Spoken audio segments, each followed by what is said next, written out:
jujur ya Pak, semenjak saya para sepertinya aktivitas saya terbatas.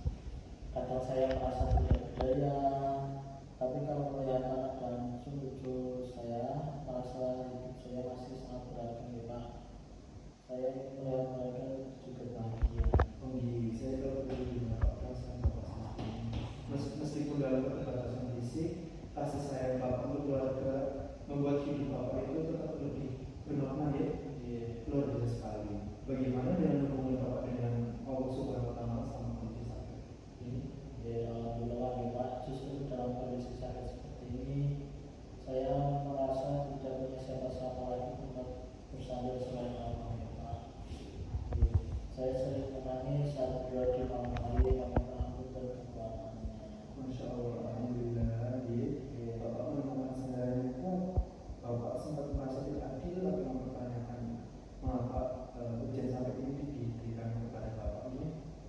Awalnya dulu sempat begitu Pak, kenapa harus saya yang sakit tapi lama-lama ya saya baca ikhlas Pak.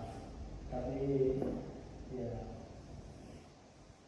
tidak akan memberi cobaan, Allah tidak akan memberi cobaan di luar batas kemampuan saya. Sampai ini mungkin cara Allah menghapus dosa-dosa saya ya Pak.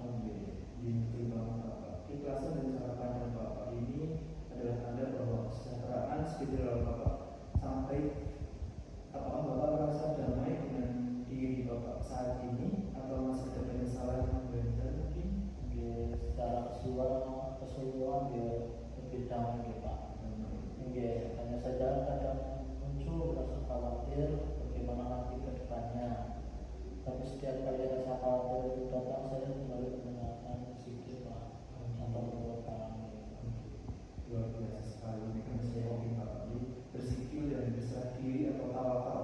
Memang buat yang paling utama karena Bapak menyampaikan bahwa zikir dan doa membuat hati Bapak itu lebih damai.